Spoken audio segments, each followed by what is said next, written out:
Naam, watu wa Mungu na wasalimu kupitia jina la Yesu. Yeye ambaye ni Mungu pekee anaweza kutulinda na anatulinda kupitia ukweli ambao umekuwa ukisikika kupitia kwa watumishi wake.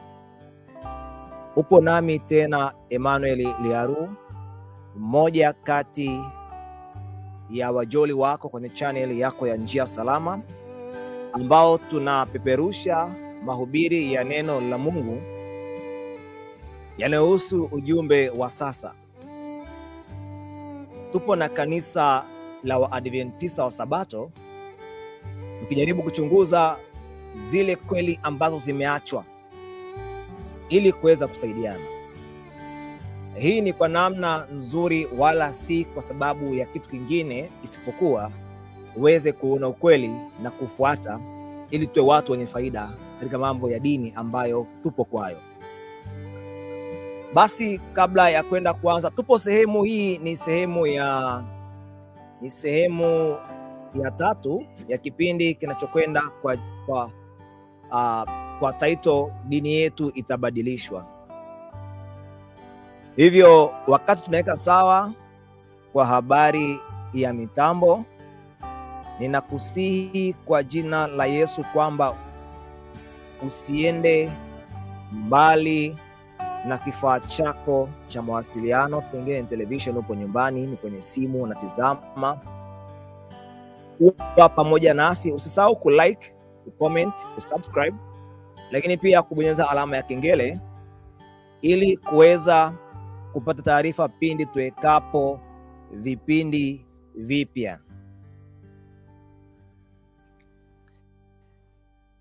Sisi tutafurahi kama tutazidi kuwa na wewe katika Mwenyezi Mungu. Basi tunapokwenda kuanza, kile ambacho Mungu amezungumza nami niweze kuwapatia watoto wake, ninakwenda kufanya hivyo kwa muda huu, tuweze kuona nini ambacho Mungu anasema nasi kupitia kipindi hichi cha tatu. Kanisa ni nini? Kinachozungumza kwa habari ya dini yetu. Dini yetu, nabii wa Mungu aliwahi kusema ya kwamba itabadilishwa. Sasa kama itabadilishwa, lazima tuwe makini uweze kufahamu kama imebadilishwa, na kama haijabadilishwa basi tuweze kuitangaza kwa nguvu. Tuombe kabla ya kwenda mbele zaidi katika somo letu la leo. Tuombe. Baba yetu na Mungu wetu uketie mahali pa juu mbinguni, wewe uliye baba yake Yesu, Mungu mmoja mwenye nafsi moja, jina lako litukuzwe sana. Tunaomba uwe nasi sehemu hii ya tatu tena ya kipindi chetu kizuri cha dini yetu itabadilishwa. Ujumbe ambao ulimpatia nabii Ellen G. White kwa habari ya kanisa lako haujafahamika na watoto wako wengi. Shetani amejitahidi kuficha na amefanikiwa, lakini sasa anakwenda kuaibika. Naomba basi kupitia Roho yako takatifu kaniongoze mimi mzungumzaji, lakini pia wasikilizaji, ili somo hili lipate nafasi katika akili zao, waweze kurudia ukweli, yani waweze kurudi kanisani katika mafundisho ama imani safi ambayo uliwapatia watoto wako, ambayo ilitunzwa na mitume na wakati wote ilikuwa ni sehemu ya imani kwenye kanisa lako. Kuwa nami mzungumzaji na marafiki wanaofuatilia mwanzo hata mwisho kwa jina la Yesu. Amina. Basi watu wa Mungu, tunaendelea na sehemu yetu hii ya tatu. Dini yetu itabadilishwa, lakini hususan katika somo ambalo linatueleza kwa habari ya kanisa ni nini. Huenda ukawa umekutana na marafiki sehemu tofauti tofauti, wamezungumza maneno mengi kuhusu kanisa, lakini ikiwa maneno yao hayakubaliani na kile Biblia inasema, utakuwa upo nje ya mpango wa wokovu. Leo tunachunguza kanisa ni nini kulingana na kile ambacho maandiko yamesema na wala si watu wamezoea kusema. Basi tunapoendelea, naomba tuwe makini na uchukue Biblia yako kwa ajili ya kujifunza, ili uweze kujifunza pamoja na mimi.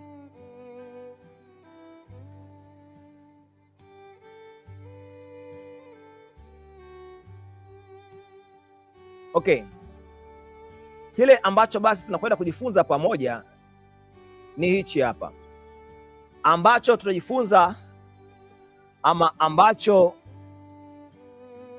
mwisho wa presentation hii utakuwa umeelewa ama umefahamu. Kitakuwa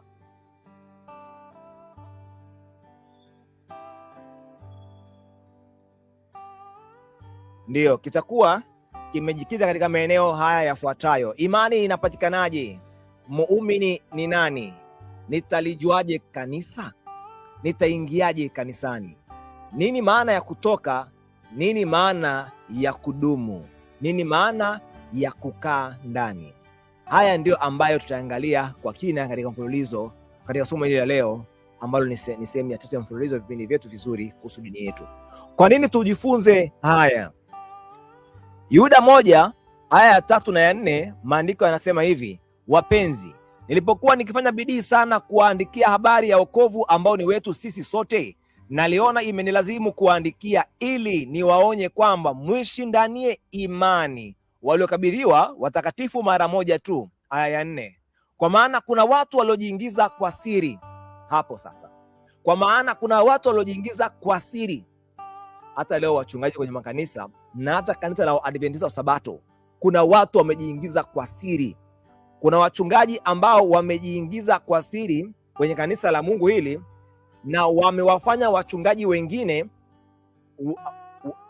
wakae kimya, japokuwa wanaujua ukweli. Wakiwa kwenye mazungumzo yao wanaozungumza, wanasikitika kanisa lilikofika, lakini wakiwa kwenye mimbari wanaongea yale ambayo wale waliotengeneza mfumo, wale waliowabana, wanataka kisemwe tu. Lakini wakiwa kwenye vikao vyao vya siri, hata ukiwa nao ukiwauliza kwa kina, wanazungumza ukweli. Lakini kwenye mimbari, kwenye kanisa, kwenye halmashauri, kwenye mabaraza, hawausemi huo ukweli. Hao ni watu waliojiingiza kwa siri, watu walioandikiwa tangu zamani hukumu hii, makafiri. Anasema wabadilio neema ya Mungu wetu akuwa ufisadi, nao humkana yeye aliye peke yake Mola na Bwana wetu Yesu Kristo. Kumbe aliye peke yake Mola ni baba yake Yesu, na Bwana wetu Yesu Kristo ndiye Bwana mmoja, yani mwana wa Baba. Ukimkuta mtu anakuambia aliye peke yake Mola ni Baba, Mwana, Roho Mtakatifu, hii aya inasema ni kafiri. Kuna makafiri wengi kwenye kanisa la Waadventista ambao wamesoma theology, wanasema wamesoma elimu kumuhusu Mungu, lakini ni makafiri. Tunazidi kuwachunguza. Ukimsikia mchungaji awaye yote anakubali mambo ya haki sawa kwenye kanisa la Mungu, anakubali Mungu aliye peke yake Mola ana nafsi 3, huyo ni kati ya makafiri. Sasa wamejiingiza kwa siri, na kwa kuwa walishaingia, walishakaa, wameshika siti na wameshika mfumo, wameshika kwenye mpini, lazima tuzungumze na watoto wa Yesu waokoe roho zao. Kwa Agano la Kale, Kiebrania, neno ambalo lilimaanisha mkutano au mkusanyiko, ilikuwa ni kahal. Na Agano Jipya kwa Kiyunani ama Kigiriki, neno eklesia, ek na klesia, out of ikiwa inamaanishwa na neno ek na klesia, hiyo ni out of, maana nje ya, na klesia ikimaanisha walioitwa. No, eklesia neno lote tuko jumla ilimaanisha out of ama walioitwa, nje ya, ama mkutano, mkusanyiko ulioitwa. Neno eklesia, watu walioitwa kutoka nje ya. Neno eklesia, kwa ujumla wake kama ambavyo linaonekana hapo. Sasa wale walioitwa na Mungu, kama ni mkutano wao wowote, kila mkutano ni walioitwa. Hata wabunge wameitwa, wacheza mpira wanaitwa uwanjani, watu wa mazoezi wanaitwa kwenye sehemu za mazoezi, nao wanaweza kutumia neno hili kwa maana ya walioitwa. Lakini dhumuni la kuitwa ndilo linaweza kufanya huyu aitwe mbunge, huyu aitwe mchezaji, huyu aitwe Mkristo. Dhumuni ama kile ambacho umeitiwa, na kusanyiko litakuwa ni la kidini na litaitwa eklesia vile vile, kama litakuwa limehusisha habari za dini ndani yake. Hivyo kanisa kwa habari ya Agano Jipya na la Kale yalikuwa yakitafsirika kwa maneno hayo ambayo nimekuonyesha hapo.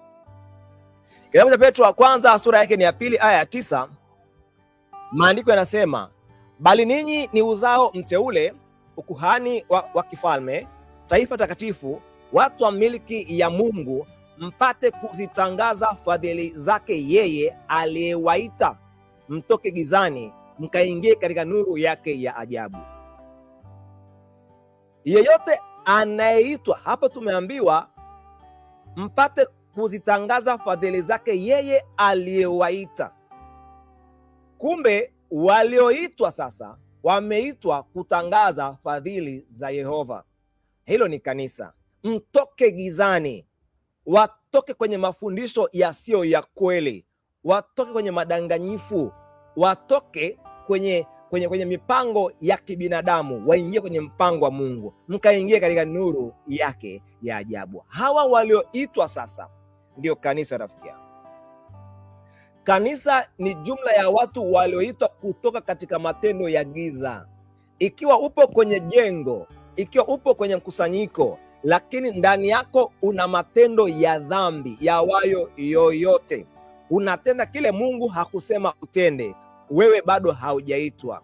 Wewe umekusanyika tu, lakini sio muumini maana hauamini kile ambacho ni ukweli katika imani. Chunga usio umekusanyika, jitahidi uwe muumini katika kanisa la Yesu.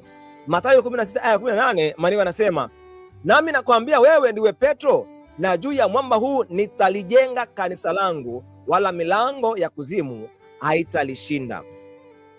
Petro anaambiwa na Yesu ya kwamba atalijenga kanisa lake na milango ya kuzimu haitalishinda. Tutakwenda kuona kanisa ambalo lilijengwa na Yesu ni kanisa gani, ili ujipime, je, umo ndani au umetoka nje. Na katika somo hili tunaangalia vile vile kile ambacho Mungu amesema na watu wake wa Adventista wa Sabato kwa habari ya ukweli mkubwa ambao ameuleta kwao hapo nyuma. Tunapozidi kujifunza somo hili, tutakwenda kuona vile ambavyo Mungu anahitimisha ama anatuambia kwa habari ya nukuu kadha wa kadha kupitia nabii ambazo zimeelezea kwa kweli, kwa uzuri juu ya kanisa ni nini haswa. Tuendelee, watu wa Mungu.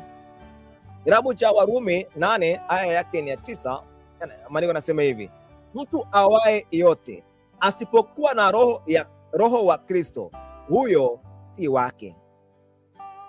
Kwa kumbe wale wa Kristo ni sharti wawe na roho wa Kristo. Wasipokuwa na roho wa Kristo, wana roho ya Ibilisi. Maana roho ya Kristo ndio roho ya Baba na ndio Roho Mtakatifu ama Roho Takatifu. Na roho isiyo ya Baba ambayo ndio hiyo mwana alipewa alipozaliwa na Baba, basi roho ambayo itakuwa inamuongoza mtu itakuwa ni roho ya Shetani. Tunazidi kuangalia, nitajuaje kwamba nina roho wa Kristo? Kitabu cha Galatia sura ya 5 aya hiyo ni ya 22 hadi 26, maandiko yanasema maneno haya yafuatayo: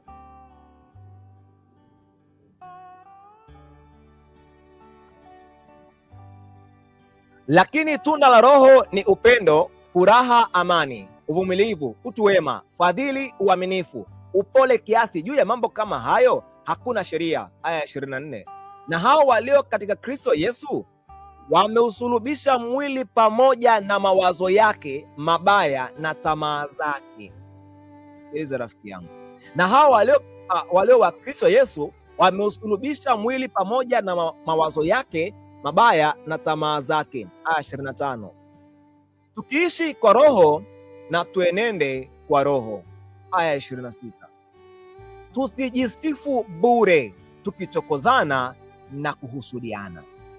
Kumbe wale ambao wanaishi kwa roho wataenenda kwa roho, lakini tunaambiwa ya kwamba tunda la roho, nijipime, nina huyo roho, nitaangalia matendo yangu. Je, ni upendo, ni furaha, ni amani, nina uvumilivu, mimi ni mtu mwema, ninafadhili kwa wengine, mimi ni mwaminifu, mimi ni mpole, nina kiasi?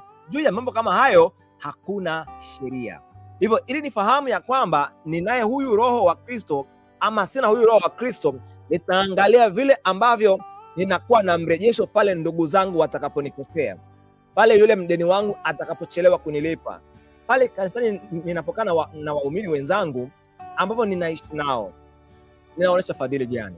Lakini yule ndugu ambaye nimesafiri naye kwenye chombo cha usafiri akapata shida njiani, nimemwonyesha upendo gani wa Kristo japo sikumfahamu na sikutenda vile kwa ajili ya kuja kupata faida baadaye ama anirejeshe? Nimeishi vipi na binadamu wenzangu? Ukristo unapimwa katika matendo yetu, na ukiweza kulifanya hilo, roho ya Kristo itakuwa ndani yako. Je, mwili unasulubishwa wapi?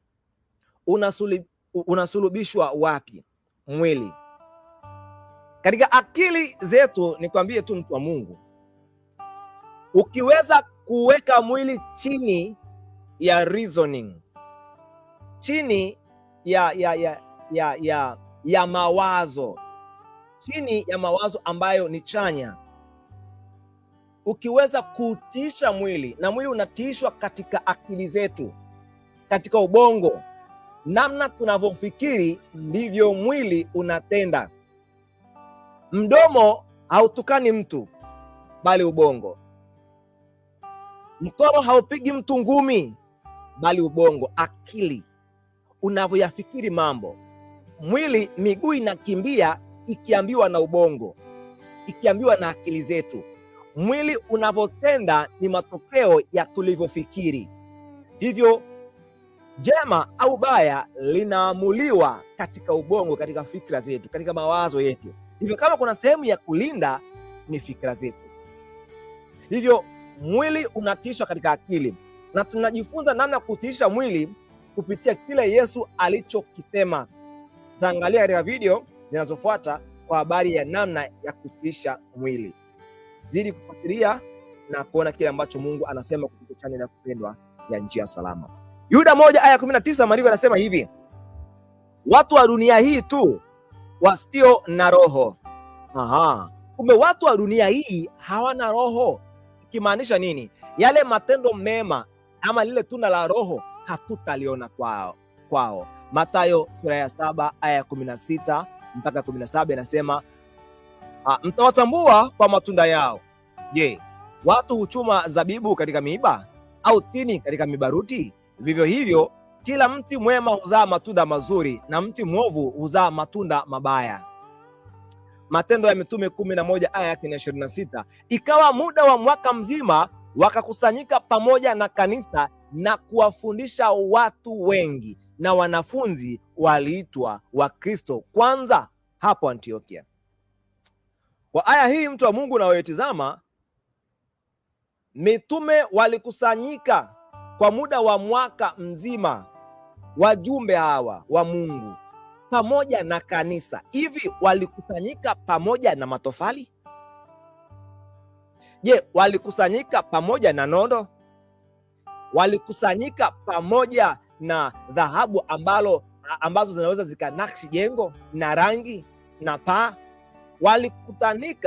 Walikusanyika, waliunganika kwa pamoja na kanisa na kuwafundisha watu wengi. Hivyo kanisa ni jumla ya wale waliomkubali Kristo kuwa mwana wa Mungu, wale walioitwa watoke gizani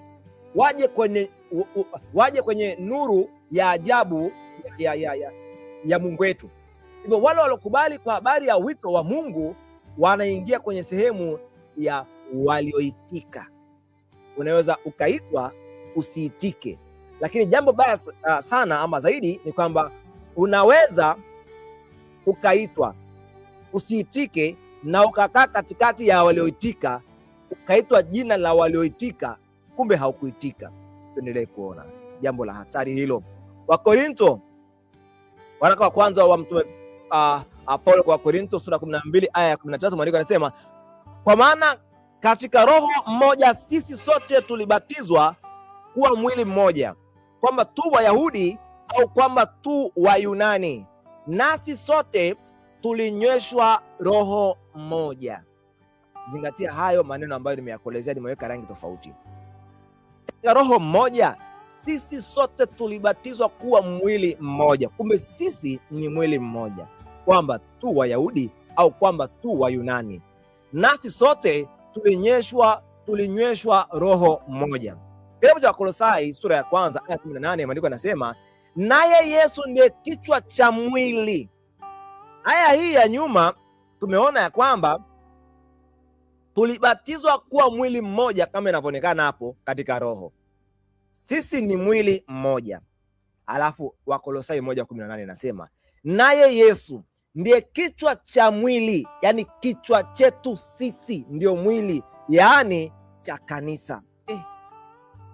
Kumbe sisi ambao ni viungo tofauti tofauti katika huu mwili, kuna waimbaji, kuna wahubiri, kuna watu wa miujiza, kuna watu wa hekima, kuna wachungaji na watu wenye uwezo tofauti kulingana na karama ambazo Mungu amezitoa. Kumbe sisi kama viungo, kila mtu anapakushika ili kulitengeneza kanisa, kuliimarisha kanisa. Kumbe sisi ambao ni viungo katika mwili ni katika kanisa, na kichwa ni Kristo.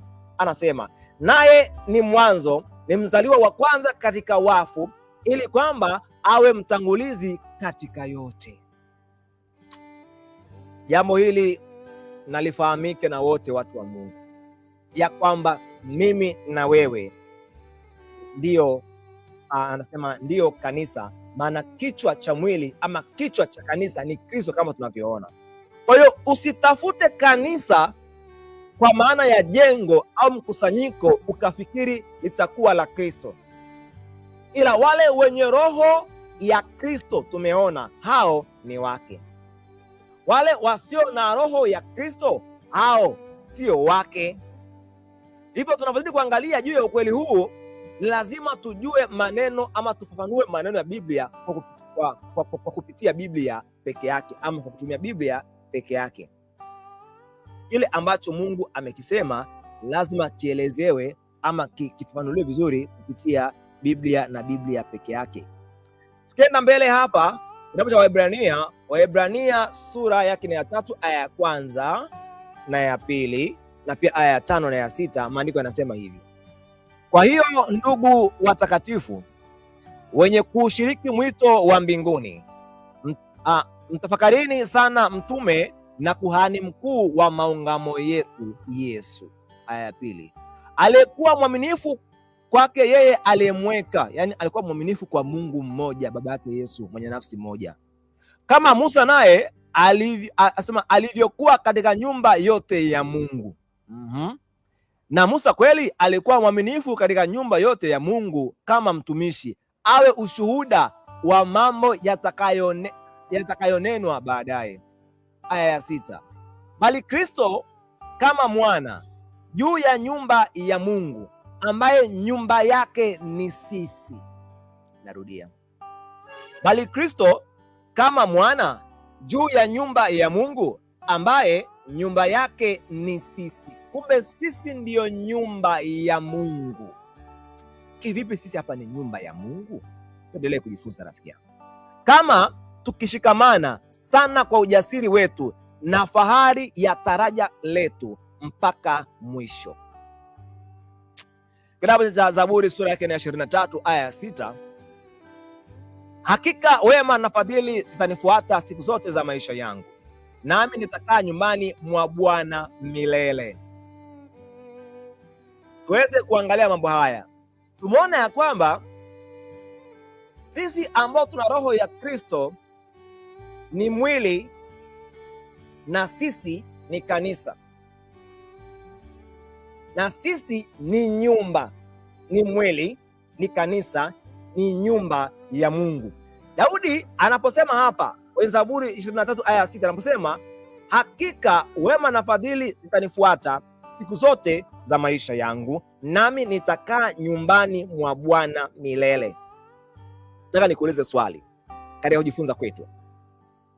Wakati Israeli imemkataa Yesu, ikasema Yesu si mwana wa Mungu, Nabii Daudi angelikuwa kipindi kile Yesu yupo, je, angeng'ang'ana kubaki kwenye lile jengo la hekalu ambalo limetengenezwa kwa thamani kubwa, likanakshiwa kwa dhahabu? Angeng'ang'ania kubaki pale Yerusalemu? Maana amesema atakaa nyumbani mwa Bwana milele. Au angeenda kusali na watu ambao walisali majumbani mwao? Mitume wanasema lisalimie kanisa lililo ndani ya nyumba yako. Kumbe makanisa yalikuwa kwenye nyumba za watu, walisali pembezoni mwa mito na maeneo ambayo yaliruhusu uhuru wa dhamiri na utunzaji wa ukweli. Je, Daudi angelikuwa Yerusalemu wakati ule Kristo anakataliwa? Amesema hapa angedumu nyumbani mwa Baba, anasema nyumbani mwa Bwana milele. Je, angebaki Yerusalemu aabudu pale na akubali makosa yote na amkane Yesu ili tu awe kwenye nyumba, kwenye jengo, kwenye hekalu? Bila shaka hapana. Daudi angeungana na waaminifu ambao wao wenyewe ndio nyumba. Hii nyumba tumeona katika maandiko haya hapa. Mtu wa Mungu, naomba nikupitishe tena hapa tuone kile ambacho kimesemwa na Mungu mwenyewe. Hichi hapa aya 6 anasema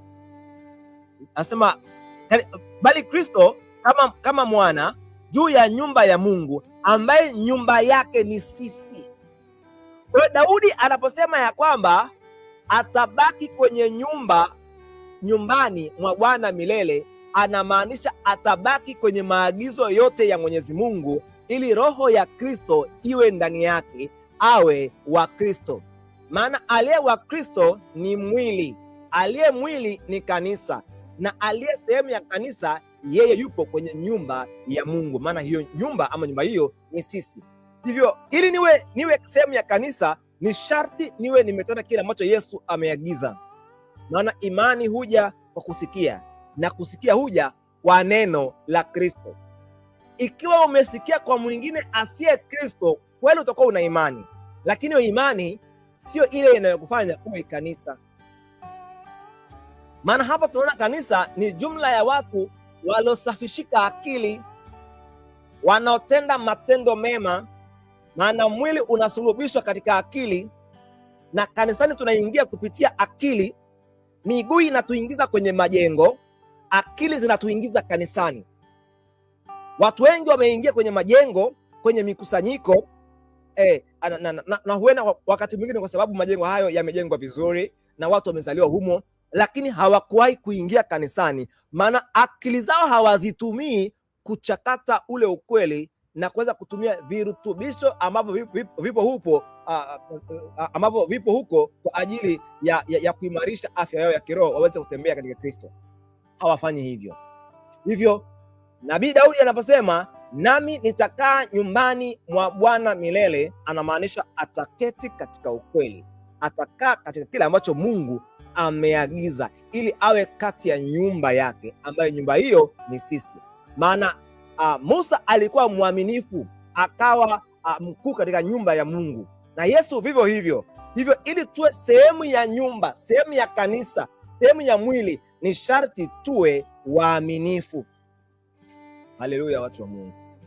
Mwenyezi Mungu azidi kukubariki, maana bila shaka ninafahamu unaelewa, maana ninakwenda kwa taratibu katika somo hili la kipekee. Roho inapatikanaje, ama roho anapatikanaje? Warumi 10 aya ile ya 17. Basi imani chanzo chake ni kusikia, na kusikia huja kwa neno la Kristo. Ndiyo, pale Edeni Mungu alianzisha kanisa la kwanza. Alianza Adam kama muumini, kisha Hawa baadaye.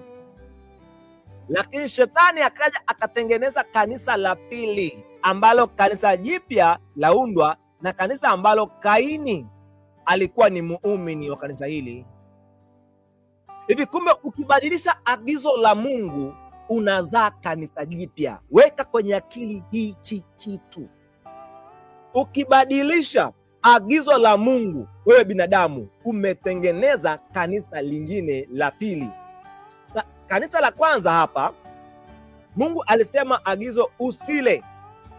Shetani kupitia nyoka akawadanganya, akawaambia kula. Hapa tuna makanisa mawili ama njia mbili. Hili kanisa ambalo linakula ndio la pili. Hawa ambao wapo kwenye kanisa hili la pili, wakitoka kwenye hili kanisa, kwa lugha nyingine, wanarudi kwenye kanisa la kwanza. Kwa hiyo kumbe hili ni la pili, maana limerekebisha ukweli wa kwanza. Kanisa la kwanza linafahamika kupitia ukweli ambao umekuja kwanza. Naomba unielewe rafiki yangu. Kanisa la kwanza linapatikana pale ambapo ule ukweli umekuja kwanza. Ukweli ukiharibiwa, watu wakaufuata, wale ndo kanisa la pili. Hata kama lingekaa pale pale Edeni, hata kama liwe kwenye jengo lile lile, kanisa ama mkusanyiko wa watu ulioharibu ukweli, hata kama ukikaa Yerusalemu pale pale, ni kanisa la pili. Kanisa la kwanza ni lile ambalo liliamini kile ambacho Nabii Ibrahimu kule nyuma aliamini, Adamu aliamini, kwa habari ya Yesu ni mwana wa Mungu. Ibrahimu akaona yote na akafurahi kwa habari ya Kristo na siku yake. Kwa hiyo wale Wayahudi walipokuja kusema Yesu si mwana wa Mungu, walikuwa ni kanisa la pili. Wale ambao walikuwa pale manabii waaminifu na Wayahudi waaminifu waliomkubali Yesu kwamba ni mwana wa Mungu, wao wanaendeleza lile kanisa la kwanza. Lile kanisa la kwanza ambalo mitume na manabii, ndio maana Yesu anawaambia kama Ibrahimu angelikuwa ni baba yenu, mngenipenda. Maana Ibrahimu asingetenda mnavyotenda. Kwa kumbe lile kanisa ambalo lilimkubali Kristo, wakina Stefano na wakina Paulo, wale ambao walikwenda kusali majumbani, walipoenda kusali majumbani, kwa macho ya mwili walitoka kwenye jengo, lakini kiroho walibaki kwenye ukweli ambao ulituzwa na wakina Ibrahimu. Lakini huu uongo ambao umekuja baadaye kwamba eti Yesu si mwana wa Mungu, uongo ambao unafundishwa kwenye dini nyingi, ni dini ama ni kanisa la pili. Kwa hiyo wale wanafiki, wale Mafarisayo na viongozi wa dini pale kwenye jengo la ibada Yerusalemu, walivyobaki, wana Torati ambayo inawaambia Yesu ni mwana wa Mungu, wana manabii ambao wanawaambia Yesu ni mwana wa Mungu, lakini wakatengeneza kanisa jipya ambalo linasema Yesu si mwana wa Mungu. Kwa hiyo wakatoka kanisani, wakabaki kwenye majengo. Nielewe, walitoka kwenye kanisa kwa maana ya walikataa ukweli, hivyo hawakuwa waaminifu, hivyo hawakuwa waumini kwenye nyumba ya Mungu, ambapo kichwa cha hiyo nyumba ni Kristo. Kama tunavyoona ya kwamba Adam na Hawa kwa kula tunda walijiingiza kwenye kanisa la pili la waovu, lakini kwa toba mtu hurudi kwenye kanisa la Mungu. Hivyo tujifunze, kanisa la kwanza linapatikana pale ambapo ukweli unatolewa kwanza. Ikiwa kuna kanisa ambalo ambalo linaitwa kwa jina lile lile ambalo Mungu ametoa, lakini lina mfumo ule ule huenda, na liko pale pale ambapo Mungu alisema, lakini limebadilisha ukweli, ujue hilo ni lingine la pili. Unapojitenga na wao kwa kuwa wamekataa kuacha huo uongo, unapoenda kusali nyumbani ama pembezoni mwa mto ama sehemu ambayo inaonekana kwamba ni ukiwa ama ni duni, lakini kuna ruhusa ya kutii ukweli, nyie kwa kutoka kwenu hamkutoka kanisani, bali mlitoka nje ya kanisa. Maana Wayahudi pale Yerusalemu, rafiki yangu, kwa kumkataa Kristo, walitoka kwenye kanisa wakabaki kwenye jengo, wakabaki kwenye ardhi, wakabaki kwenye jina, wakabaki kwenye mfumo, lakini walikuwa si wa Kristo. Hivyo tunapotoka kwenye kanisa lililoasi, ni lugha ya macho, damu na nyama, lakini kwa lugha ya kiroho ni tumerudi tulikotolewa pasipo kujua. Ikiwa Musa alipozaliwa Misri, yeye ni wa Kanaani, lakini kwa kuzaliwa Misri na wale Waebrania walivyozaliwa Misri, walijikuta wamezaliwa Misri. Hivyo wanarudi Kanaani ambako ni kanisani. Utasema wanatoka, ndio kwenda wanatoka, lakini si kwamba wanatoka kwamba wanatengeneza kanisa jipya, bali wanarudi kanisani. Tukumbuke, walienda utumwani Misri kwa sababu ya kuvunja maagizo ya Mwenyezi Mungu. Walikuwa wakioa wake wa mataifa, walikuwa wakiabudu sanamu na matendo mengine ya chuki na hila. Ndio maana wale wazee wakaenda Misri na wakawa watumwa, na uzao wao Mungu akaja akautoa baadaye kama ilivyokuwa ahadi kwa Ibrahimu. Kwa makosa yaliwapeleka Misri, na Mungu alipoona wamelia kwa ajili ya kurekebishika na kuomba msamaha, akawatoa akawarudisha kanisani. Kwa hiyo ukikuta kanisa lilipewa ujumbe wa kwanza likabadilisha, hilo ni la pili. Ukiwasaidia wawache uongo, wakakataa kuwacha huo uongo, ukaona wanaweza wakaharibu akili za watoto wako, lakini pia ndugu jamaa na marafiki, lakini unaona unapoteza muda, lakini pia unaweza ukaribu na akili zako wewe mwenyewe. Unaruhusiwa kujitenga na waovu waliokataa kurekebishika, kama ambavyo ilikuwa kwa wale waaminifu wa Yerusalemu. Baada ya kuwakataa mitume, wakakung'uta mavumbi, wakaiacha ile nyumba, wakaenda kwa watu wa mataifa. Kile kitendo ni kutoka, ndiyo, lakini kile kitendo ni kurudi kwenye ukweli, ama kwenda kwenye maeneo ambayo yanaturuhusu kutunza ukweli ili pawe kanisani. Maana kule ambapo paliitwa na Mungu kanisa, wamemkataa Mungu, na viongozi wameshikilia vyote, wameshikilia jina, wameshikilia mfumo, wameshikilia majengo. Watu wanajiuliza, niache majengo? Na mimi nakwambia, Yesu alifia majengo. Safisha akili yako, nenda pale ambapo ukweli unatunzwa, hapo ndipo kanisani. Na ukienda pale ambapo kuna ukweli, haujatengeneza kanisa jipya, haujatoka, bali umerejea kanisani. Mwenyezi Mungu azidi kukubariki. Tuendelee kuona kile ambacho maandiko matakatifu yanazidi kusema. Mathayo 7:24, basi kila asikiaye hayo maneno yangu na kuyafanya atafananishwa na mtu mwenye akili aliyejenga nyumba yake juu ya mwamba. Kwa hiyo kumbe imani huja kwa kusikia, na kusikia huja kwa neno la Kristo. Kwa hiyo kumbe ikiwa tumesikia maneno ya Yesu, anasema maneno yangu na kuyafanya, huyo mtu atafananishwa na mtu mwenye akili aliyejenga nyumba yake juu ya mwamba. Makanisa mengi hayakujengwa juu ya mwamba, yamejengwa juu ya mitume na watu waovu wa sasa, ambao wanapenda mambo ya hovyo hovyo, kana kwamba ameyasema Mungu na wala hakuyasema, lakini ni tamaa zao za fedha na kuzungumza uongo kwa watu wa Mungu. Wengi wamedanganyika leo. Kitabu hichi cha Matendo ya Mitume sura yake ya pili 37 na 39 aya tunasoma kitabu kinasema hivi: walipoyasikia haya wakachomwa mioyo yao, wakamwambia Petro na mitume wengine, tutendeje ndugu zetu? Sikiliza, baada ya kuyasikia hayo ambayo yamefundishwa na mitume, wakachomwa mioyo yao, wakamwambia Petro na mitume wengine, tutendeje ndugu zetu? Hawa wanauliza, tuingieje kwenye kanisa? Petro akawaambia, tubuni mkabatizwe kila mmoja kwa jina lake Yesu Kristo, mpate ondoleo la dhambi zenu, nanyi mtapokea kipawa cha Roho Mtakatifu. Sikiliza, kumbe ili kuingia kwenye kanisa, kwamba ni kuchukia, ni kuchomwa mioyo dhidi ya mambo mabaya ambayo tulikuwa tunayafanya, na ndio tumeambiwa tunachomwa mioyo, tunashtuka, kumbe ni mabaya hivi. Kumbe baada ya kuchukia dhambi, tunauliza sasa kwa mitume, tufanyeje? Wanasema, Petro akamwambia, tubuni mkabatizwe kila mmoja kwa jina lake Yesu Kristo, mpate ondoleo la dhambi zenu, nanyi mtapokea kipawa cha Roho Mtakatifu.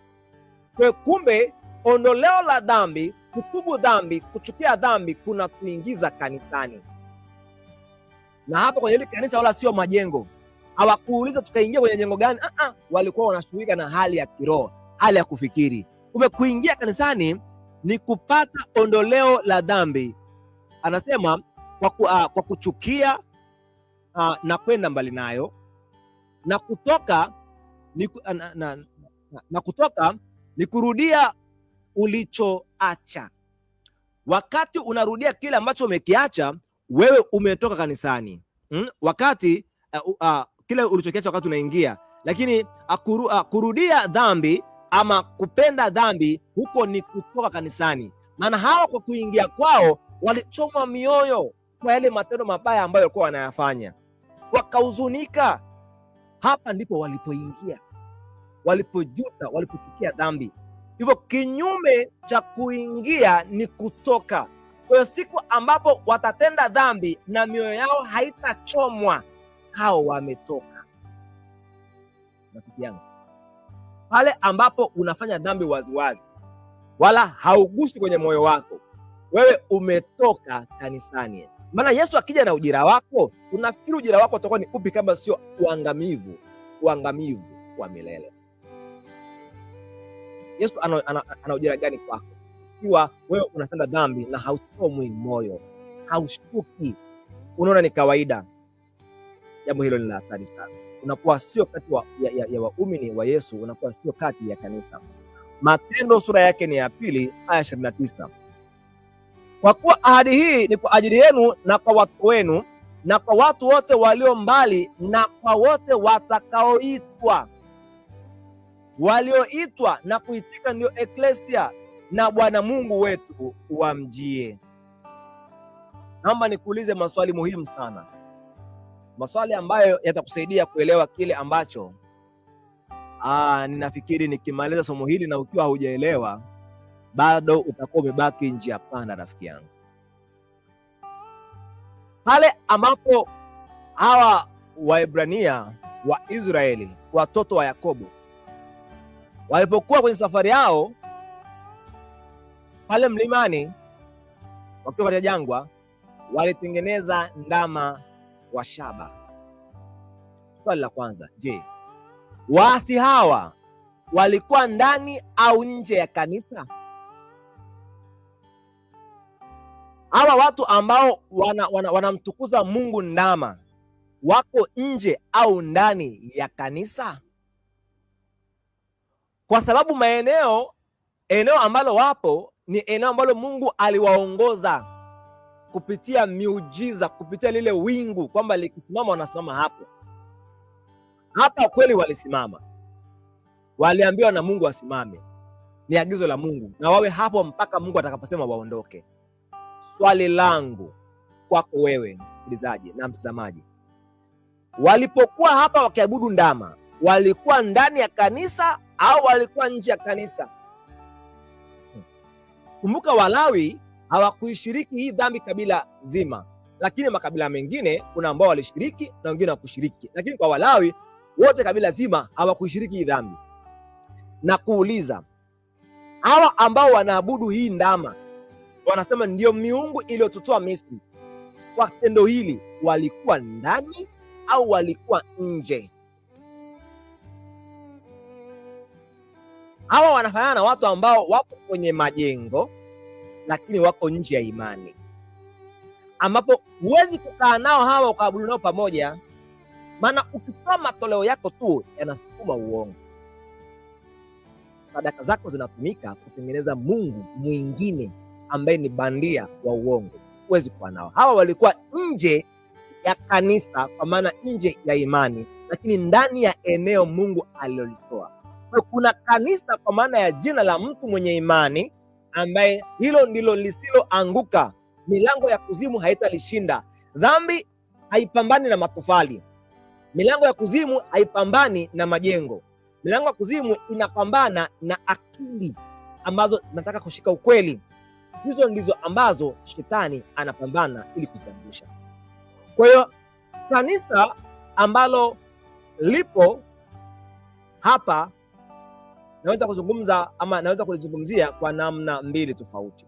Namna moja, waumini safi ambao hawakushiriki dhambi, na namna ya pili ni eneo ambalo Mungu alilichagua. Endelee tuone kile ambacho maswali haya yatatuelekeza. Kwa hiyo hapa tunaona kuna wale ambao wamekusanyika, lakini imani yao haipo kwa Yesu. Imani huja kwa kusikia, na kusikia huja kwa neno la Kristo, lakini hawa wamesikia kwa shetani. Kwa hiyo hili ni kanisa lingine. Kumbuka, walivyotoka Misri waliongozwa na Mungu na walipewa maelekezo yake, wakapewa maagizo ya kwanza, wamheshimu yeye peke yake aliye Mola, Yehova baba yake Yesu. Hilo ni kanisa la kwanza. La pili linakuja kutengeneza huyu ndama na kuabudu. Mtoto ambaye angekuja kuzaliwa kama Mungu asingeondoa huu uasi, mtoto ambaye angekuja kuzaliwa kwenye familia hizi ambazo zinaabudu ndama, baadaye angechunguza ukweli. Kama angelikuwa na nia safi, angeufahamu ukweli. Haijalishi zaliwa kwenye familia iwayo yoyote, dini iwayo yoyote, lakini kama una nia safi ndani mwako ya kumtafuta Mungu wa kweli, utampata. Mtoto ambaye angekuja kuzaliwa kwenye familia hii ambayo inaabudu ndama, baadaye angeuchunguza ukweli, angeuona. Kama angerudi kwenye familia za Walawi zile ambazo na baadhi ya marafiki ambao walikataa kuabudu huyu ndama, hawa wangesema anatoka, na wangemwambia usitoke kanisani, hili ni kanisa la Mungu. Lakini angewaambia kwamba mimi sitoki, narudi mlikonitoa, maana nilitoka nikiwa kwenye viuno vyenu, mmenizalia nje ya kanisa, narudi kwenye kanisa lenyewe. Elewa jambo hili rafiki, litakusaidia, maana wengi wamezaliwa nje ya makanisa lakini ndani ya majengo. Jambo la hatari sana. Swali la pili, je, wewe ungeabudu nao vipi bila kujitenga? Na tujue ya kwamba wale ambao walikataa kutoa ibada kwa huyu ndama waliuliwa, walikuwa wakiuliwa, wakitafutwa na kuuliwa, kama ambavyo waliokataa kusema Yesu si mwana wa Mungu, waliokataa kuwaunga wale viongozi waovu wa Israeli, wa Wayahudi walikuwa wanakataa wanasema Yesu mwana wa Mungu. Wale ambao walikataa kuwaunga mkono kama Stefano, mfano, alipigwa mawe akauliwa. Watu kama hao ni kujitenga nao na kuangalia mahali ambapo unaweza kujifunza ukweli na kuwabariki watu wengine. Kwa hiyo huwezi kuwa na hawa sehemu moja, maana utatoa wapi matoleo yako? Injili utakayosukuma ni ipi? Kanisa la Adventista wa Sabato lilipewa ukweli mkubwa sana. Tumesoma kwenye kipindi cha pili, Fundamental Principles. Baadaye walivyotolewa kwenye makanisa yale yaliyoasi ya Babeli na mabinti zake, wakaja kwenye kanisa la Mungu, baadaye wakaanza kuharibu fundamental principle na kuweka ibada za ndama ndani, za miungu ya kipagani, ukiwemo utatu, wakaweka ndani. Leo hii ukirudi kwenye ukweli wa kwanza, wanakuambia umetoka kwenye kanisa, bila kujua kwamba walitengeneza kanisa la pili kwa kurudia machafuko. Maana hawa watu unaona kwenye picha hapa, hawa Waisraeli walitoka Misri, wakaacha miungu kule, wakaondoka na Yehova, barabarani wakageukia miungu walioiacha kule nje. Kwa hiyo hawa sasa wako nje, japokuwa miguu yao inaonekana wapo ndani, lakini wako nje. Huwezi kufanya ibada na hawa, lazima uachane nao. Swali la tatu, je, ukijitenga na hawa waasi ama offshoots ama backsliders, waliokusudia inamaanisha hawataki kusikia chochote kutoka kwa yoyote, wamedhamiria kwenda njia walioendea. Nami nasema, nani angekuwa kajenga kanisa la pili? Kitendo cha wewe kurudi kwenye ukweli wa kwanza, je, ungelikuwa umejenga kanisa la pili? Hapana, bali umeondoka kwenye kanisa la pili lililojengwa kwa maagizo ya binadamu na Lucifer mwenyewe. Kwa hiyo ukiurudia ukweli, hujajenga kanisa, bali umerudi kwenye kanisa. Lakini ukibadilisha ukweli, umetengeneza imani yako. Maana kanisa kanisa linafuata miongozo, imani, mafundisho. Ukibadili mafundisho tu, umetengeneza kanisa lako. Jambo hili ni makini, kama tukilelewa litatusaidia watoto wa Mungu. Okay, swali la 4 anasema kabila nzima, kabila yote, kabila zima la Lawi halikushiriki. Hiyo ni kushiriki. Halikushiriki namna gani? Halikushiriki namna gani ibada hii mpya katika kanisa? kabila zima la Lawi alikushiriki kwa namna gani ibada hii mpya ya hili kanisa jipya? Kutotoa sadaka zao, hawakutoa sadaka zao kwenda kwa huyu Mungu. Na kama uko sehemu ambayo ina injili tofauti na ile ambayo ni ya kweli, usitoe matoleo yako hapo, maana kwa kutoa utakuwa unasukuma injili ya shetani na utakuwa umeshiriki kwenye ibada yao. Anasema kutosujudia. Wengine hawana matoleo, lakini akili zimekubali, magoti yamepigwa mbele ya wanyama kama hawa na mafundisho ya shetani. Kwa hivyo unakuwa umeingia kwenye ibada yao. Wao hawakushiriki pia kwa kuisujudia wala kuiimbia, na pia kwa kuto kunajisi akili. Hawakuruhusu hata kwenye akili yao kupenyeza wazo la kwamba ndama angeweza kwa Mungu, ile hali Mungu wa mbinguni amewatoa Misri kwa mkono wake wenye nguvu, na wao wanakumbuka bado. Mungu azidi kutukumbusha matendo yake makuu, matendo yake makuu ambayo kwa hayo tunaweza kubaki katika imani safi.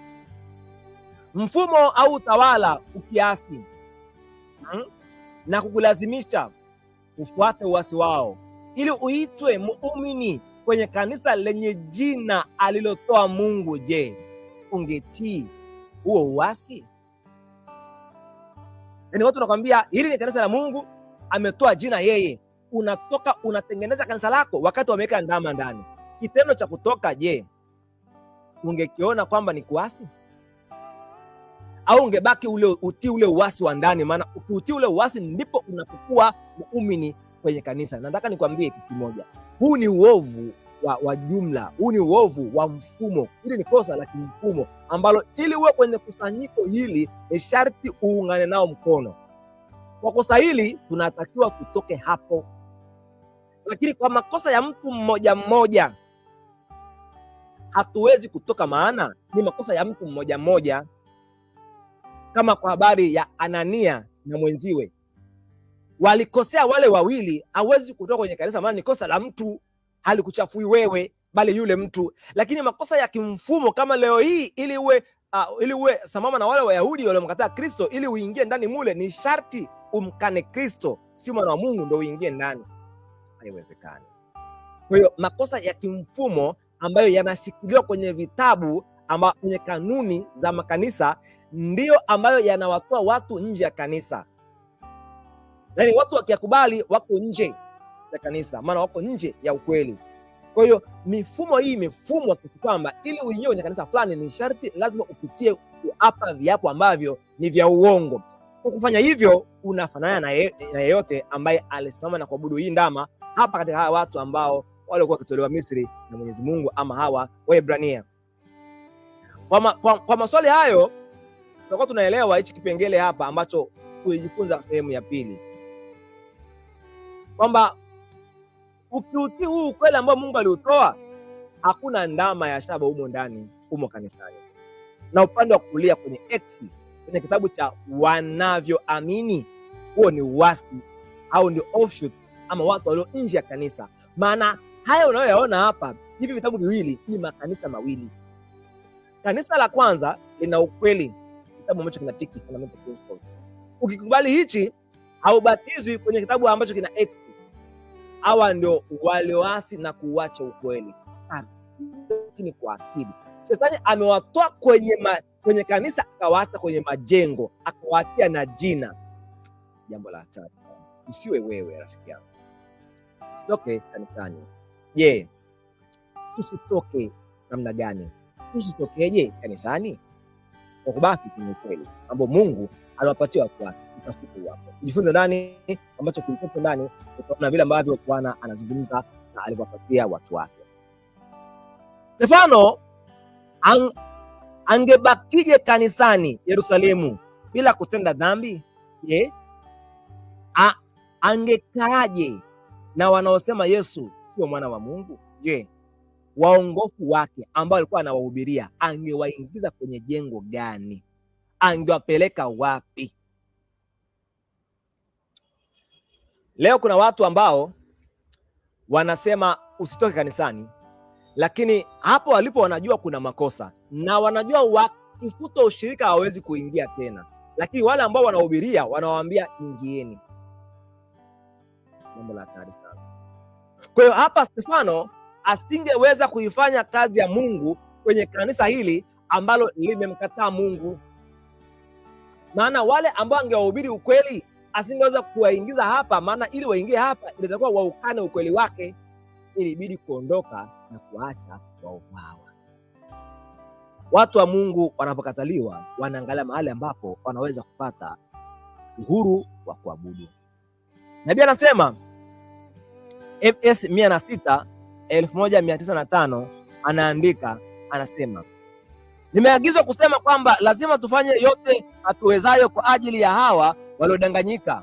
Akili zao lazima ziwe huru kutokana na udanganyifu wa adui, na ikiwa tutashindwa katika jitihada zetu za kuwaokoa hawa wakosefu, lazima tutoke miongoni mwao na tujitenge. Nabii ambapo amekuwa akizungumza kwa habari ya usitoke kanisani, hana maana ya majengo, ana maana ya usiache imani. Maana kanisa ambalo anazungumzia nabii kwa habari ya tusitoke, sio mfumo, sio jina, sio majengo, matofali na nondo na paa, bali ni akili zetu zisiwache ukweli. Ndio maana hapa anasema wakikataa kurekebishika tu hawa waovu, anasema wakosefu, lazima tutoke miongoni mwao na kujitenga. Lazima tuelewe haya, tokeni miongoni mwao. Matendo sura yake ni ya 2 aya 47, wakimsifu Mungu na kuwapendeza watu wote, Bwana akalizidisha kanisa kila siku kwa wale waliokuwa wakiokolewa. Hawa waliokolewa walikuwa ni matofali, ilikuwa ni mifuko ya cement, zilikuwa ni nondo hizo ambazo zilikuja zikafanya jengo lizidi kuwa kubwa. Ni mabati hayo ambayo yamekwenda na kulizidisha kanisa. Walizidishwa katika kanisa anasema kila siku kwa wale waliokuwa wakiokolewa, walioitwa katika eklesia, walioitwa kutoka kwenye dhambi kuja kwenye haki ya Mungu, kutoka gizani kuingia kwenye nuru ya ajabu ya Mungu. Hao ndio ambao walikuwa ni kanisa. Rafiki yangu, wewe umeitwa na nani? Kuingia ni kuacha dhambi na kutoka ni kurudia dhambi. Kisha kuingia na kutoka ni hali ya kiakili inayoitikia sheria ya Mungu. Yaani hii ndio maana yake, rafiki yangu. Mithali 4:23 aya inasema, linda moyo wako kuliko yote uyalindayo, maana ndiko zitokazo chemchemi za uzima. Chemchemi za uzima zinatoka wapi? Tunaambiwa hapa kwenye moyo wako. Hapa ndipo mipangilio ama settings za mambo yote ambayo unayafanya yanafanyika hapo. Ili uweze kumpenda mtu, settings zinafanyika hapo. Ili uweze kumchukia mtu, mipangilio inafanyika hapo. Ili uweze kumpiga mtu ngumi ama kumchoma mtu kisu, kumtendea uovu wao wote, ni hila inopangwa na shetani kwenye akili ya binadamu. Yesu awasaidie msiwe nayo hiyo, watu wa Mungu, bali mwe ni watu wa kuokoa roho. Kwa hiyo linda moyo wako, linda akili yako, linda tabia yako, linda makusudi yako, yale ambayo unayatenda, ambayo ni tabia yako kila siku. Hakika tabia yako na mapenzi yako yanafuatana, yanakubaliana na sheria ya Mungu. Linda, maana hapa kwenye akili, hapa kwenye huu ubongo, kwenye fikra zetu ndipo kanisa linatengenezwa. Kama unataka kulinda mdomo wako usitukane, linda akili yako, linda moyo, maana kwenye moyo ndipo ambapo panatoka chemchemi, anasema, za uzima, na pakichafuka panatoka matukano, masengenyo, wizi, uzinzi, uasherati na mengine yote mabaya. Maana mwili wenyewe unaitikia kile ubongo umefanya. Kama ingewezekana kutoa ubongo wa binadamu ukafungwa uteswe, ningesema ubongo ndo uteswe, lakini mwili ulioiba usiteswe. Mwili ulioua usiteswe, lakini ubongo ndo uteswe. Lakini kwa sababu hatuwezi kutenga ubongo na mwili, inabidi tuutese mwili uambie ubongo kwamba kile ambacho ulikifanya ni kibaya. Ndio maana mtu anapofungwa katika magereza, yako ya aina nyingi tofauti sana, ambayo yanawaonyesha watu kila walichokifanya wanaumia katika akili na kuona makosa yao. Wanayaonea wapi? Si kwenye mkono ambao uliua, bali kwenye ubongo. Linda akili zako, fikira zako, kuwa mtu wa maombi. Lisha ubongo wako neno la Mungu. Ikiwa hautakasi ubongo wako kwa neno la Mungu, wewe unafanya set za kuharibifu, utakwenda kutenda mambo maovu. Mungu akuongoze, mtu wake uweze kuyaacha hayo. Kanisa linatengenezwa katika akili. Matendo ya Mitume 16:13, hata siku ya Sabato tukatoka nje ya lango tukaenda kando ya mto, ambapo tukadhani ya kwamba ana mahali pa kusali, tukaketi tukasema na wanawake waliokutana pale. Sikiliza rafiki yangu, hapa tunaambiwa ya kwamba hii ni siku ya Sabato. Yerusalemu kule wamemkataa Yesu ni mwana wa Mungu, wameona waende mahali ambapo wanaweza kutunza ukweli. Hili ni kanisa. Sasa nikuulize, hawa ambao walikwenda kando ya mto, je, walikuwa wametoka kwenye kanisa au walikuwa ndo wametoka nje ya kanisa wameingia ndani ya kanisa? Maana kanisa ni jumla ya akili ambazo zimefikia ukweli. Bado maeneo ambayo yanaweza kutunza ukweli yanaweza yakaitwa kanisa, lakini silo kusudiwa kwa habari ya linakuja kuchukuliwa na Kristo ama alilifia hilo. Ni akili zetu zisafishwe kwa neno lake, watakase kwa ile kweli. Neno lako ndio kweli. Neno la Yesu linatakasa wapi? Neno la Yesu linatakasa wapi rafiki yangu? Linatakasa hapa. Neno la Yesu linatakasa hapa. Nataka tuone vizuri hapa. Ikiwa patatakaswa hapo, ndo anasema zitatoka chemichemi za uzima kama Yesu amepatakasa. Lakini kama hakupatakasa, utakusanyika na kanisa, utakuwa ni kati ya waasi, utakuwa ni kati ya wapitaji, au utakuwa si kati ya kanisa, utakuwa ni kati ya waasi wasiofahamu ni waasi. Jambo la hatari sana. Mungu akuongoze. Wasalimuni ndugu walioko Laodikia na Nimfa na kanisa lililo katika nyumba yake. Kanisa lililo katika nyumba yake. Kumbe nyumba inaweza ikaitwa kanisa kwa maana eneo la kukutania kuweza kuabudu, lakini wanaokaa ndani sasa wale ndio nyumba ambayo hiyo nyumba ni sisi waumini, mwili ambao mimi na wewe, ikiwa roho ya Mungu imekaa katika Wakolosai 4:15, Filemoni 1:3, Wakorintho wa kwanza 16:17, 19, lakini pia Mathayo 16.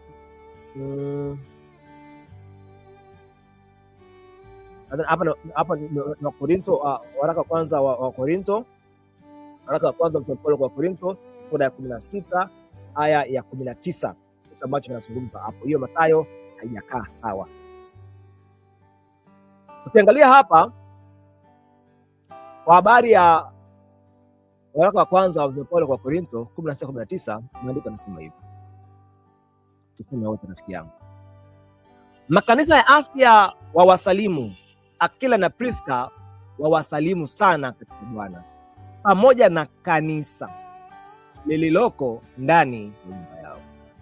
Kwa hiyo hili kanisa, kwa maana ya pamoja na kanisa, anamaanisha wale ambao wako kwenye imani. Kwa hiyo nabii anaposema kanisa la Mungu halitaanguka, ni hakuna wakati tutakosa akili zilizobaki kwenye imani ya kanisa la Waadventista ile ya kwanza. Hakuna siku tutakosa akili ambazo zimebaki kwenye kanisa, kwenye imani. Lakini lililoko ndani ya nyumba yao, hii ni nyumba iliyojengwa ambayo kwa leo huwa watu wanaita makanisa, majengo. Ni kanisa kwa maana tu ya kanisani, jengo, ama kwenye jengo, ama kwenye mkusanyiko. Kwa hiyo wewe jichunge usitoke kwenye kanisa la kwanza ambalo lipo kwenye imani. Rafiki yangu, Mungu akulinde sana. Lakini ikiwa wale watu wa kusanyiko wamefanya makosa ambayo ili uwe muumini pamoja na wao lazima uyatende yale makosa, achana na mkusanyiko wa matofali wa majengo, baki na mkusanyiko wa kiroho, uwe katika imani, uwe kwenye imani rafiki yangu. Pambano Kuu kurasa chapter 2 sura ya 2 kurasa namba 36, Kiswahili Kiingereza 45-46, anasema nabii wa Mungu. Waliona kwamba hata amani ni ya thamani ndogo mno kununuliwa kwa kutoa mhanga kanuni. Akisema kanuni hapa anamaanisha ni ule ukweli, ule utaratibu, ule ukweli ambao Mungu anakupatia, ama hizi fundamental principles. Anasema kama umoja ungeweza kupatikana tu kwa kuhatarisha ukweli na haki, narudia, kama umoja ungeweza kupatikana tu kwa kuhatarisha ukweli na haki, hebu kuwepo utengano na hata kwa vita. Watu wa Mungu walipotoka kwenye makanisa yaliyoasi walikuja kupewa ukweli ambao baadaye waliuweka bayana kwenye kitabu ambacho kinaitwa Fundamental Principle. Na waliona ndugu zao hawawezi kuitunza hii Fundamental Principle, waliona hawawezi. Wakaona kuliko kutafuta umoja ambao wanahatarisha ukweli na haki, ambayo huu ukweli na haki walipewa na Yesu ipo kwenye Fundamental Principle, walisema kuliko kuhatarisha ukweli, hebu tujitenge na hawa waovu wasiotaka kurekebishika. Lakini baadaye nabii anasema hii dini sasa ambayo Yesu alituambia tuache wale watu ambao walikataa kurekebishika kuja kwenye kanisa lake, baadaye itabadilishwa. Nabii anasema baadaye itabadilishwa. Na hichi kitabu hapa juu ambacho nakiona kimebadilishwa, wameweka kingine sehemu ya hichi. Ukikiamini hichi hapa wanakuita wewe muasi. Yaani kile ambacho walisema hatuwezi kufungamana nao ili tupate huu umoja kwa kuhatarisha ukweli na haki, leo ukweli na haki umeondolewa, uongo na udanganyifu umewekwa kwenye kitabu kinachoitwa Wanavyoamini Waadventista. Jambo la hatari. Wengi wafahamu haya waweze kuokoa roho zao. Kanisa ambalo Yesu alilifia ni jumla ya watu, maana yake ni akili, ama watu waliokubali kuishi kwa neno lake popote panapolikubali. Lakini kanisa ambalo hakulifia ni kanisa la jina tu, ni majengo, ni mikusanyiko isiyofuata neno lake, ni mfumo wa kiuongozi unaokwamisha Injili. Yesu hakufia hayo, jumla ya akili sana. Tusome hichi ambacho kimeandikwa hapa kwenye kitabu kinachoitwa Matukio ya Siku za Mwisho, sura ya 4 kurasa namba 54, ama MR 14 MR 102 toleo la mwaka 1903. Nabii anasema hivi: Bwana Yesu daima atakuwa na watu wake wateule wa kumtumikia. Wakati Wayahudi walipomkataa Kristo, mkuu wa uzima, alitoa kutoka kwao ufalme wa Mungu na kuwapa mataifa. Mungu ataendelea kufanya kazi kwa kutumia kanuni hii kwa kila tawi la kazi yake. Wakati kanisa linapothibitisha kutokuwa na uaminifu kwa neno la Bwana, hata kama wawe na nafasi gani, hata kama wito wao ni wa juu na mtakatifu kiasi gani, Bwana hawezi tena kufanya kazi pamoja nao. Kisha wengine huchaguliwa kubeba majukumu hayo muhimu, na kama hawa nao hawatatakasa nafsi zao na kuondokana na kila tendo baya, ikiwa hawataweka kanuni safi na takatifu katika mipaka yao yote, basi Bwana atawatesa na kuwanyenyekeza sana, na wasipotubu atawaondoa mahali pao na kuwafanya kuwa karipio na aibu. Haya maneno ni mazito. Hata nafasi yao iwe kubwa kiasi gani. Waadventista wa Sabato, mimi ni Adventista msabato, ninawapenda Waadventista na ninapenda imani ya Kiadventista, na wapenda pia Wakristo wengine. Ndio maana ninawaombea kwa Mungu waone ukweli, waufuate ukweli, waifuate Biblia, waje kwenye kanisa la Mungu. Ninawaombea sana Waadventista. Hebu sikieni hichi anasema: kisha wengine huchaguliwa kubeba majukumu hayo muhimu. Ukweli wa Adventista wana matengenezo, ndio wamechukua nafasi hii na wanatekeleza kile ambacho Mungu alisema kifanywe na kanisa lake. Lakini association ama SDA ya mfumo ambayo Bwana Kola amechukua nafasi ya Teddy Wilson katika upresident, hiyo imeacha ujumbe wa sasa, imetoka nje ya reli na wanabaki na jina, wanatembea wakinata, wanakwambia sisi hapa tuna mfumo, lakini mfumo nabii alisema mfumo wao umeasi, maana umejengwa juu ya mchanga. 1SM 204.2 usome mpaka mwisho. Wanasema wana jina, wao wanaitwa, wamesahau Wayahudi wanaitwa kanisa la Mungu kwenye Biblia. Kitabu cha Yeremia sura 61 inawazungumza kama wao ni kanisa la Mungu. Lakini Yesu aliwaambia nyumba yenu imeachwa hali ya ukiwa. Kwa hivyo bila kujali nafasi yako ipoje, ukikataa kusafishika na kuacha makosa, Yesu anasema anaondoa ule ujumbe kwenu, anawapa wengine, na hao aliowapa wakirudia makosa yenu atawafanya waone makosa yao. Anasema atawanyenyekesha sana na kuwatesa, na wasipotubu atawaondoa vivyo hivyo. Kwa hiyo kumbe kanisa la Mungu lisiloasi ni jumla ya watu ambao wanakubali kuacha makosa na kutii ukweli ule wa kwanza. Hao ni kanisa, na ndilo ambalo halitaanguka. Mungu hana watu muhimu kwa ngozi, kwa asili ya nywele, kwa race, kwa namna iwayo yote. Mungu ana watu muhimu kwa namna ambavyo wamepokea ukweli wake muhimu tu. Wayahudi tu waliwaambia nyumba yenu mwache hali ya ukiwa, na walichinjwa pale Yerusalemu mwaka wa 70. Unafikiri utakuwa una kipi sana cha kuwashinda Wayahudi kama wao waachwe wewe uchukuliwe? Rafiki yangu, kanisa ni jumla ya watu ambao wanakubali kuonywa na Mungu na kuacha makando yao yote wawe sehemu ya kanisa. Tumaini la Vizazi Vyote 336 paragrafu ya kwanza, 441 na 442 kwa upande wa Kiingereza inasema hivi. Tumaini la Vizazi Vyote inasema, popote neno lake linapotiiwa kwa moyo mkunjufu, Kristo anakuwepo mahali hapo.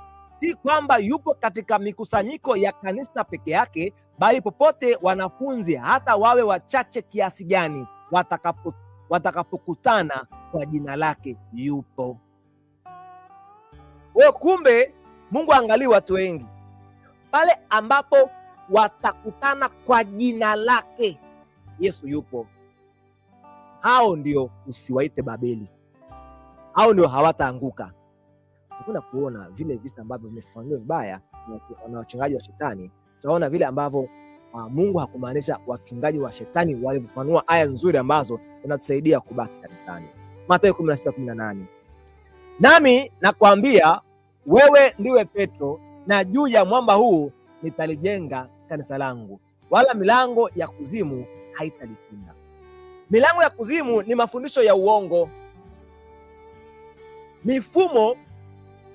Hakuna mfumo ambao unasimama kwenye mafundisho ya uongo. Hakuna mfumo hata mmoja ambao unaweza kusimama. Hakuna. Mifumo yote ambayo ipo nje ya ukweli imeanguka. Haitalishinda maana yake hayatakubalika akilini kwao, wala katika matendo.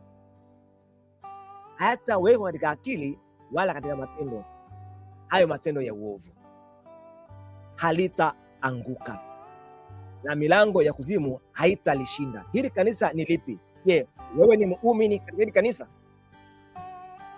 Akili yako imetoka na ibilisi katika nyanja yoyote ile ya kimashambulio? Mungu akuokoe rafiki yangu. Waefeso 2:20. Mmejengwa juu ya msingi wa mitume na manabii, naye Kristo Yesu mwenyewe ni jiwe kuu la pembeni. Swali, je, wewe umejengwa juu ya nani? Maagizo ya nani ni kipaumbele chako kikuu? Kwenye amri 10 za Mwenyezi Mungu, amri ya 4 inasema ikumbuke siku ya Sabato itakase. Hizi ni Mungu aliandika mwenyewe. Wengine wanakatai amri kwa sababu kipaumbele chao ni kutafuta maisha. Wanajua wakiwa Waadventista hawataweza kufanya kazi siku ya saba, watayakosa maisha ambayo wanafikiri wanayapata kwenye kazi. Maisha yapo kwa Yesu. Kipaumbele kikuu chako ni kipi? Mathayo 18 aya 17, na asipowasikiliza wao. Hii ni kwa habari ya mtu ambaye ametenda makosa, amekataa kuwasikiliza wale ambao wana ujumbe. Wanaweza kuwa mawakili, wanaweza kuwa mahakimu waaminifu kwa kesi za kanisa. Na asipowasikiliza wao, liambie kanisa. Wale watu 2 au 3 ambao unawachukua kwenda kumuonya mtu, wasiposikilizwa na yule mkosefu, liambie kanisa. Wewe unayafuata matofali na kuyaambia ndugu yangu amenikosea. Unafuata matofali wewe? Liambie kanisa, niwaambie watu waaminifu. Na asipolisikiliza kanisa pia, na awe kwako kama mtu wa mataifa na mtoza ushuru. Kanisa ni jumla ya watu waaminifu, watu wenye ukweli kwenye akili zao. Kanisa la Mungu, wewe ni kati ya hao. Waebrania 10:25 inasema hivi, wala tusiache kukusanyika pamoja kama ilivyo desturi ya wengine, bali tuonyane na kuzidi kufanya hivyo kwa kadiri muonavyo siku ile kuwa inakaribia. Ukweli lazima tukusanyike, lakini tunakusanyika na watu ambao wameuheshimu ukweli, ili tusipoteze familia zetu, marafiki zetu, ndugu zetu, na tusipoteze muda na fedha, rasilimali za Mungu. Tusizitupe kwa watu ambao hawautaki ukweli, bali tuziweke kwenye kazi yake, haswa kwenye ghala yake. Lazima tukusanyike, lakini na wakina nani? Na kanisa. Waraka wa kwanza Petro 2:9, bali ninyi ni mzao mteule, ukuhani wa kifalme, taifa takatifu, watu wa milki ya Mungu, mpate kuzitangaza fadhili zake yeye aliyewaita mtoke gizani mkaingie katika nuru yake ya ajabu. Leo ukikaa na watu ambao wanakataa fundamental principle, utatangaza nuru yake ya ajabu kweli? Maana fundamental, ukikaa na watu ambao wanakataa fundamental principle, wanakubali wanavyoamini, wale hawana nuru ya Mungu ya ajabu, wana giza la shetani, bado wamerudi gizani. Waliambiwa mtoke gizani, wakarudi gizani wao. Shida. Na vile vile hauwezi kutangaza fadhili zake yeye aliyewaita, maana kwa kutumia rasilimali zote ulizonazo utatangaza uongo ambao umepachikwa kwa siri na majesuiti kwenye mafundisho ya kanisa la Adventista. Zingatia somo la pili kwenye mfululizo huu, rafiki yangu, zingatia. Kwa hiyo lazima tuende kwenye kanisa pale ambapo panakubali kutunza ukweli, maana sisi ni mzao mteule. Wewe je?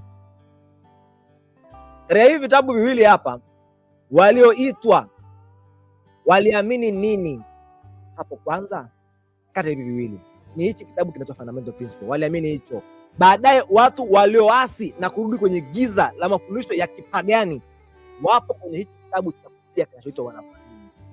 Asiwe wewe huyo mtu. Kanisa jipya ni lipi? Kanisa jipya ni hili la wanavyoamini leo, maana walivyoamini kwanza Yesu alivyowapa, ile ni kanisa la kwanza. Jipya ni hili la wanavyoamini. Kwa hiyo mtu anayetoa imani kwenye kitabu cha wanavyoamini na kuiweka imani kwenye fundamental principle, huyo amerudi kanisani, amerudisha miguu kwenye jukwaa imara, amerudisha akili yake kwenye ukweli, ametoka kwenye giza, ameingia kwenye nuru ya Mungu ya ajabu, na yuko tayari kutangaza fadhili zake ambazo ni za milele. Kanisa jipya ni hili la wanavyoamini.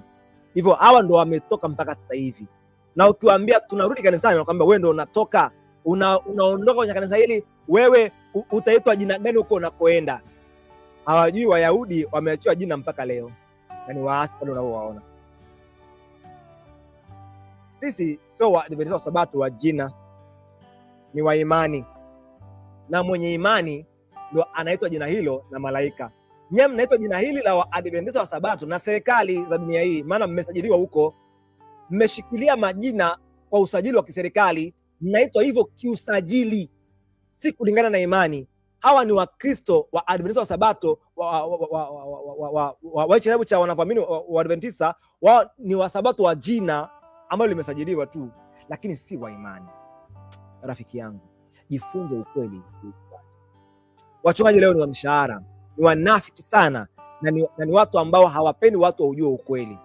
Lakini wewe, nakuombea kwa Mungu ukaufahamu ukweli, lakini pia na kuweza kutunza kwa kuusapoti vile vile kwa zaka na sadaka. Usitoe matoleo yako pale ambapo hapana injili ya milele, unasukuma kazi ya shetani. Kwenye kanisa tunaingia kupitia akili, sio miguu. Narudia, hata fundi TANESCO anaweza akaja akawa hata ni mtu wa dini nyingine, akaingia kwenye kanisa akatengeneza umeme. Kweli aliingia kanisani, lakini yuko nje ya kanisa. Usiingie kwenye kanisa la Mungu kama mafundi wa jenzi. Ingia kama mtoto wa Yesu kwa akili, kufuata mafundisho yaliyo safi kuyafuata, na yale ya uongo kwa kuyaacha. Mwenyezi Mungu akuongoze. Hii ni sehemu ya 3, afuatilia sehemu zijazo. Angalia sehemu ya kwanza, ya pili, na hii ni ya 3 mpaka sasa, na zitakazokuja zinazokwenda kwa jina dini yetu itabadilishwa SDA. Tembelea channel yetu ya YouTube inaitwa Njia Salama Ministry, Njia Salama. Channel hii utapata mafunzo haya ya bure. Tafuta, angalia sehemu ya kwanza, ya pili, ya 3 na muendelezo wake. tunakwenda kuweka sehemu ya 4 kesho. Mungu atujalie uzima na Mungu akuhifadhi rafiki yangu. Shiriki link hizi kwa wengine, like, subscribe page yetu, lakini pia comment katika masomo haya kile ambacho unahisi ungehitaji usaidiwe. Tuulize, bonyeza alama ya kengele, uwe kati ya watu wa kwanza kupokea jumbe pindi tuwekapo vipindi vipya. Usiwe kati ya watu ambao wanachelewa kupata ujumbe huu, itakuwa si vizuri, na sisi hapa hatutafurahi kwa habari hiyo. Hii ni sehemu rafiki zangu ya 3. Tumeangalia kanisa ni nini, na tumeona kanisa ni jumla ya watu wanaokubali ukweli, ni akili zilizotakaswa kwa neno la Yesu. Je, akili zako zimetakaswa kwa neno la Yesu? Hao uliokaa nao hapo ulipoketi nao kwenye mkusanyiko wako, wanakubali maonyo au wanashikilia makosa wakati wote? Jitenge nao wakikataa. Nabii amesema kanisa la Mungu halitaanguka, yani apata kosekana akili ambazo zitahudumisha huu ukweli wa Kiadventista. Hapata kaa pakosekane watu ambao wanampenda Yesu kweli kweli na kutunza ukweli ambao Mungu ametupatia, na hao ndo usite Babeli, na hilo ndio kanisa ambalo halitaanguka. Nimeelezea kwa sehemu ya kwanza kanisa ni nini, nikitumia nukuu za nabii na Biblia sana, na kwenda sehemu ya 4 kuzungumza kile kitu ambacho kinaitwa jukwaa imara. Jukwaa imara ni nini? Kupanda kwenye jukwaa ni kufanya nini, na kushuka kwenye jukwaa ni kufanya nini? Na sehemu ya 5 tutaangalia kisa cha meli ambayo iligonga mwamba lakini haikuzama. Kile chombo ilimaanisha nini kwa kile chombo? Maana leo watu wanasema hata mafundisho ya uongo yakiingia kwenye kanisa ni kwamba kanisa halitaanguka, ndio chombo kitazama. Wanachukulia picha ya mfumo, wametolewa nje ya maana halisi na shetani. Shiriki jumbe hizi na marafiki wengine, na wao washiriki kwa wengine waweze kubarikiwa kwa kweli hizi. Mwenyezi Mungu akubariki. Mfululizo huu ni mfululizo makini kabisa ambao utakusaidia kulifahamu kanisa la Mungu na kuingia na kudumu huko milele kama Daudi alivyosema. Mwenyezi Mungu azidi kuwa nawe rafiki yangu. Ambacho nakiona hapa ni kwamba tuna kazi kubwa ya kusambaza huu kweli kwa watu wengi. Tunaomba upeleke injili pamoja nasi kwa matoleo yako ya hiari. Kuna vitabu hivyo ambavyo tunavitafsiri na kuviprint na kuvisambaza, na wewe mtu wa Mungu na kusi kabisa, kama huna hivi wakati fulani tupigie simu utuulize, kama tunavyo tukutumie, hata kama ni mkoani tukutumie uweze kuona ukweli huu na kusambaza kwa watu wengine. Tunahitaji kufanya hivi, maana kuna mambo makubwa na historia ya kanisa la Mungu, vitu ambavyo vilifanywa na ambavyo vilikatazwa vimeandikwa humu. Mafundisho ambayo yanasema yana utata kuhusu Mungu ni nani na Alfa na Omega, uasi ambao ni mkubwa kabisa, umeelezwa vizuri hapa. Sauti za watumishi wa Mungu zimeelezwa kwenye kitabu cha kwanza hapa, the living voice of the Lord's witnesses. Kweli zimewekwa hapo, usikose vitabu hivi. Tunaomba support yako ya hali na mali tuweze kuendeleza kazi hii. Mambo mengi yamekaa yanangojea watu wa Mungu wanaoguswa na kazi hii ili tuweze kusukuma. Namba ya simu unaweza kutumia kwa ajili ya M-Pesa ni kama uko nje ya Tanzania, anza na alama kujumlisha, hiyo ni 255 758. Anza na alama ya kujumlisha 255 758 040 094. Emmanuel Learu. Lakini pia kwa NMB Bank account number ni 245 100 534 90. Wale wote ambao wanapendezwa na ujumbe huu tunawaalika tuweze kufanya kazi hii kwa pamoja. Mwenyezi Mungu awabariki na kuwalinda sana, awahifadhi hata wakati mwingine kwenye kipindi kijacho. Sina kingine cha kusema zaidi ya kuambia kwamba watu wake Mungu ya kwamba Yehova anawapenda na anahitaji mbaki kuwa watu wake. Njia Salama Ministry, njia salama ni Yesu. Sehemu ya 3 ya dini yetu itabadilishwa. Shiriki na wengine. Ulikuwa nami Emmanuel Learu. Hadi wakati mwingine, Mwenyezi Mungu akulinde. Tuombe kwa Mungu. Baba yetu wa mbinguni, tunakushukuru sana kwa kuwa nasi kwenye kipindi hichi cha pekee. Umesema nasi kwa habari ya kanisa ni nini. Naomba uelekeze akili zetu ulipo ukweli pekee, Wakati huu wa mwisho makanisa mengi yamechezewa na shetani. Hata ukweli ambao uliwapatia Waadventista wa Sabato kanisa lako, shetani ameufunika, lakini hawezi kuukanyaga. Lazima utasimama na watu wako wanazidi kumsikia.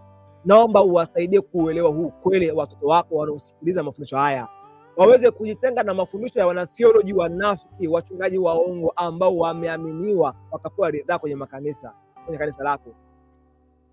Naomba ukawaondoe kwenye uongo wa hao wachungaji, waketishe kwenye ukweli wa milele, ili ukija tukulaki wote mawinguni. Kwa jina la Yesu nimeomba na kuamini, amina.